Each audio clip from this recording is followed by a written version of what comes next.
ابو سلمہ بن عبد الرحمن، یہ عبد الرحمن بن عوف رضی اللہ عنہ ہیں، ابو سلمہ ان کے بیٹے تھے. انہوں نے سوال کیا سیدہ عائشہ صدیقہ رضی اللہ عنہا سے، کیونکہ ام المومنین کا گھر جو تھا وہ تعلیم گاہ تھا، ایک درس گاہ تھی، خواتین بھی آتی، لوگ بھی آتے اور پردے کے پیچھے آپ سے دین کے مسائل پوچھتے، احادیث سنتے.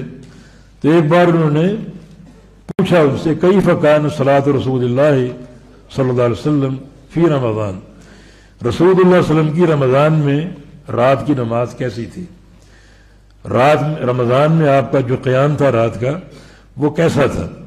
فقالت ما کان رسول اللہ صلی اللہ علیہ وسلم لیزید فی رمضان ولا فی غیرہ علی 11 رکعۃ، کہ رسول اللہ صلی اللہ علیہ وسلم رمضان ہو یا غیر رمضان ہو کبھی آپ نے 11 رکعت سے زیادہ نہیں پڑھا. رمضان ہو یا غیر رمضان ہو آپ کا دائمی معمول کیا تھا؟ 11 رکعت، اس سے زیادہ آپ نے کبھی نہیں پڑھا. بعض روایتوں میں 13 رکعت کا ذکر ہے. وہ 13 رکعت 2 اضافی ہیں، وہ قیام اللیل کا افتتاح ہے، کیونکہ نبی علیہ السلام کی ایک حدیث ہے اذا قام احدکم من اللیل فلیفتتح صلاته برکعتین خفیفتین، جب تم میں سے کوئی رات کے قیام کے لیے اٹھے تہجد کے لیے تو تہجد کا افتتاح جو ہے وہ 2 ہلکی رکعت سے کرے. تو ان 2 رکعت کو ہلکی کو اگر ساتھ شامل کر لیں تو 13 کا فگر بن جاتا ہے، ورنہ اصل نبی علیہ السلام کا جو قیام اللیل کا دائمی معمول تھا وہ 11 رکعت کا تھا. اور پیارے پیغمبر کی سنت کی اقتداء ہی میں خیر و برکت ہے. ہمیں بھی اسی کی اقتداء کرنی چاہیے، یہی تعداد ہمارے لیے بھی خیر و برکت کا باعث ہے. اور زیادہ رکعت پڑھنا، زیادہ رکعت کا اہتمام کرنا، جیسے ہمارے ہاں 20 اور 23 رکعت معروف اور مروج ہیں، ایک تو یہ ثابت نہیں، نہ کسی صحیح مرفوع حدیث سے، نہ کسی صحیح موقوف حدیث سے، نہ اللہ کے پیغمبر سے عمل سے ثابت ہے، نہ کسی صحابی کی عمل سے ثابت ہے جو صحت و سند سے ثابت ہے. اور پھر یہ عمل 23 رکعت والا صحیح بخاری مسلم کی اس صحیح حدیث کے خلاف ہے. تو 11 سے زیادہ کا اہتمام کرنا نبی علیہ السلام کے عمل سے ثابت ہی نہیں، یہ خلاف سنت تعداد ہوگی. اور سنت کی اتباع میں خیر و برکت، یہی اللہ تعالیٰ کی رحمت کا موجب ہے.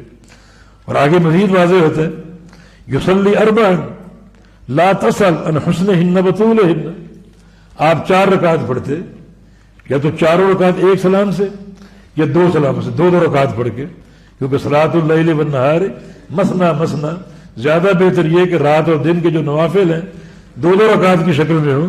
تو آپ 4 رکعت پڑھتے، لا تسل مت پوچھو عن حسنہن بطولہن، کہ وہ 4 رکعت کتنی خوبصورت ہوتی اور کتنی لمبی ہوتی. ان 4 رکعت کے حسن اور طوالت کا پوچھو ہی نہ، بڑی وہ خوبصورت وہ 4 رکعت ہوتی اور بڑی طویل ہوتی. اس کا معنی کیا ہوا کہ قیام اللیل میں مطلوب جو ہے وہ کثرت رکعت نہیں ہے، تعداد رکعت نہیں ہے، بلکہ مطلوب رکعت کی یہ تعداد اور حسن اور طوالت کے ساتھ لمبا قیام، لمبا رکوع، لمبے سجدے.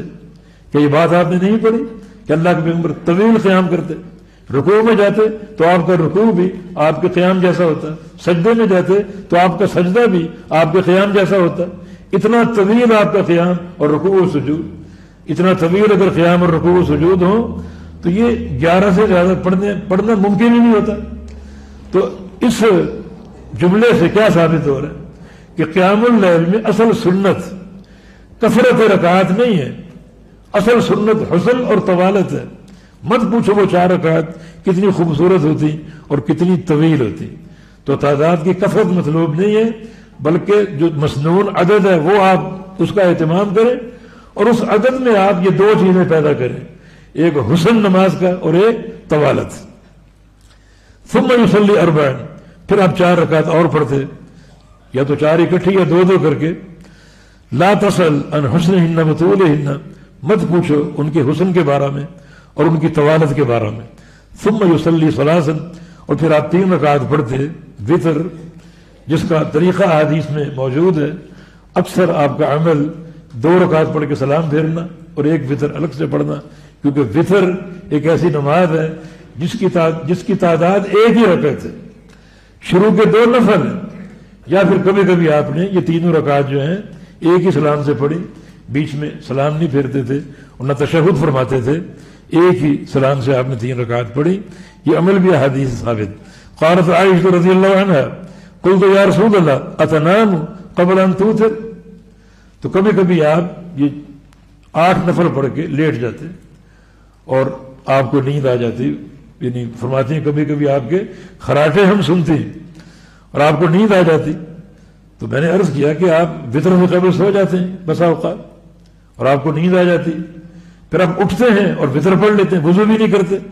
تو رسول اللہ صلی اللہ علیہ وسلم نے ارشاد فرمایا یا عائشہ عائشہ ان عینی تنامان ولا ینام قلبی، جب میں سوتا ہوں تو میری آنکھیں سوتی ہیں، دل نہیں سوتا، دل جاگتا رہتا ہے.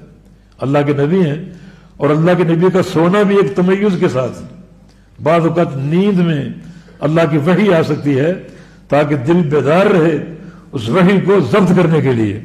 تو آپ کا دل جاگتا رہتا ہے تو نیند آپ کی ناقض وضو نہیں ہے، جو آپ کا دل بیدار ہے اور آپ یہ بات جانتے ہوتے ہیں کہ وضو قائم ہے، یہ ٹوٹ گیا، تبھی آپ صلی اللہ علیہ وسلم تھوڑا سا لیٹ جاتے اور بعد وقت نیند بھی آ جاتی اور وضو کیے بغیر آپ وتر پڑھ لیا کرتے تھے.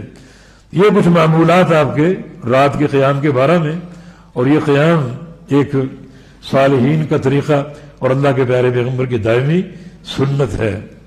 بعض احادیث میں اور تعداد بھی آتی ہے، 4 نفل اور 3 وتر بھی آپ کا پڑھنا ثابت ہے، 6 نفل اور 3 وتر بھی پڑھنا ثابت ہے، 8 نفل اور 3 وتر آپ کا دائمی معمول تھا، اور 10 نفل اور 3 جو ہے وہ وتر یہ بھی آپ سے پڑھنا ثابت ہے.